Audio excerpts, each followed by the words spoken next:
교양학문, 영어로는 liberal studies라고 하죠. 혹시 그 어원을 아시나요? 그 어원은 라틴어에서 왔습니다. 자유인들의 공부 혹은 자유인들의 학문이라는 뜻입니다. 저는 이 교양이라는 단어 안에 들어있는 자유라는 개념이, 그 키워드가 교양과 그리고 인간 심리의 본질을 꿰뚫고 있다고 생각합니다. 저는 뇌과학자로서 과기대에서 인간의 마음과 행동을 과학적으로 연구하는 방법을 강의하고 있습니다. 저희 학교 과기대가 좀 공학 백그라운드가 센 학교라서 그런지, 혹은 뭐 제가 그 전에 몸담았던 기관들이 카이스트나 MIT 같이 좀 공돌이들이 많은 학교여서 그런지 모르겠는데, 사람들은 제가 원래 문과였다고 말씀드리면 되게 놀라십니다. 그리고 거기서 더 큰 반전은, 제가 대학교를 처음 갈 때 제가 처음 선택했던 전공은 기독교 신학이었습니다. 중간에 소속을 바꿔서 심리학과로 졸업을 하긴 했는데요. 처음 들어갈 때는 신학과로 들어갔습니다. 신학이라는 전공을 처음 선택한 이유가, 처음부터 뭐 인간 삶의 의미 혹은 뭐 인간의 존재 이유 이런 것들이 알고 싶었어요. 그런데 1학년 때 들었던 교양 수업 하나가 제 인생을 송두리째 바꿔놨습니다. 그 수업의 이름은 마음이란 무엇인가 라는 수업이었어요. 이 수업은 철저히 과학자의 입장에서 인간의 마음과 행동을 어떻게 측정하고 분석하고 또 조작할 수 있는지를 다루는 인지심리학 수업이었습니다. 저 성적은 잘 못 받았거든요. 아직도 좀 가슴이 아픈데요.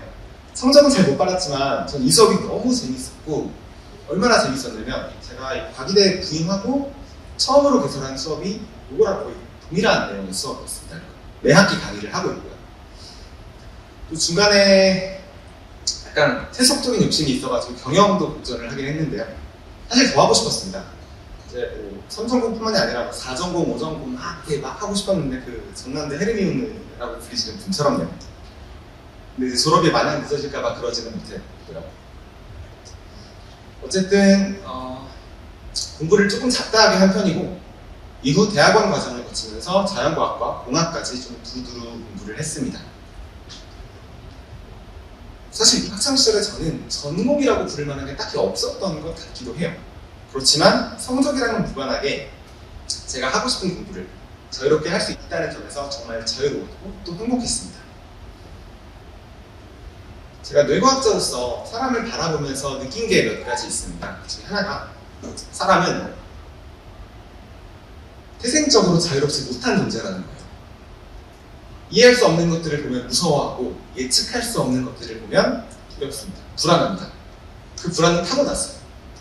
그래서 만약 인간에게 원죄라는 게 있다면 그 무지로부터 약간 불안감을 느끼는 것 자체가 원죄가 아닐까라고 생각을 합니다. 그리고 그 불안감을 해소하기 위해 무작위성에서 어떤 의미와 패턴들을 발견하려고 부단히 우리들은 노력을 합니다. 예를 들어 사람들은 어떤 정말 무작위적인 구름에서 누구의 얼굴을 보기도 하고, 밤하늘에 떠있는 달을 보고는 토끼가 있네? 라고 생각을 하기도 합니다. 그리고 징크스도 마찬가지예요. 제가 알고 있는 징크스 중에 되게 재밌는 거 하나가, 혹시 잉글랜드 축구 국가대표팀의 그 해리 케인이라는 선수를 아십니까? 그 선수가 수염이 되게 덥수룩한데 그 이유가 되게 재밌습니다. 그 선수가 어느 날 우연히 면도를 깜빡을 하고 경기를 나갔는데 골이 너무 잘 들어가는 거예요. 그래서 그 이후로는 골을 잘 넣기 위해서 중요한 경기를 앞두고는 수염을 밀지 않는다고 합니다. 어떻게 보면 조금 미신처럼 들릴지 모르겠지만, 여러분들도 살면서 그런 징크스 같은 거 하나씩 가져보신 기억들 다 있잖아요. 저도 있습니다. 그래서 과학저술가인 그 마이클 셔머라는 분은 인간을 가리켜 패턴을 찾고 이야기를 지어내는 동물이라고 말을 했습니다. 참 공감 가는 말입니다.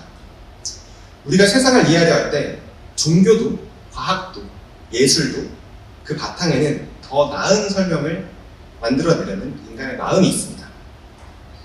이를테면 종교는 삶의 의미를 묻고 설득력 있는 서사로 그 답을 줍니다. 그리고 과학은 세상의 복잡한 현상들을 간단한 수식으로 풀어내죠. 그리고 공학과 기술들은 그걸 세상의 유용한 지식으로 만들어줍니다.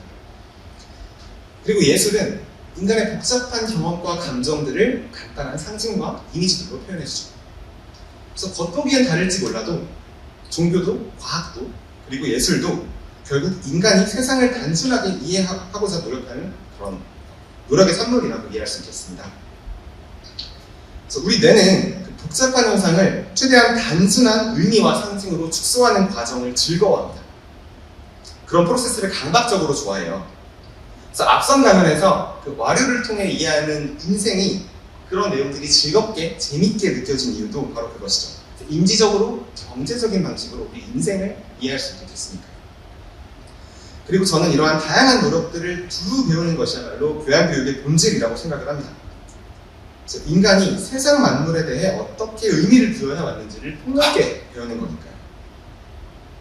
그래서 미국의 교육 철학자이자 전 시카고 대학 총장이었던 로버트 허친스라는 교수님은 교양교육이 인간을 계급, 인종, 시간, 장소, 배경, 가족, 그리고 심지어는 국가라는 감옥에서 해방시킨다고 말했습니다.